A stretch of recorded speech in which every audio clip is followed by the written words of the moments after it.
Richard Gertner si želi vzeti življenje. Če se strinjate, bomo torej zdaj poslušali izvedence. Gospod Gertner je samozavesten mož.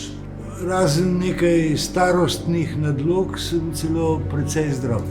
Aktivna pomoč pomeni, da zdravnik aplicira injekcijo s smrtnim odmerkom.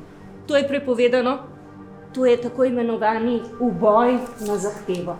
A pa ne zagotavlja ustava istočasno tudi varstva svojih državljanov? So zdravniki, ki pravijo, da je to poslednje, kar lahko storijo za sočloveka. Hočem umreti. Človeško življenje je sveto, ker je povezano z Bogom. Človekova brezpogojna volja do življenja ne obstaja. Kaj pa sodelovanje pri samem boju?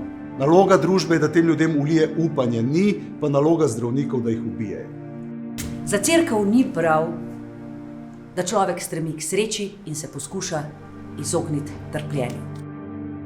Skupaj sva hodila na koncerte, v teater, na družabne prireditve. Nje ni, jaz sem pa še. To ni prav.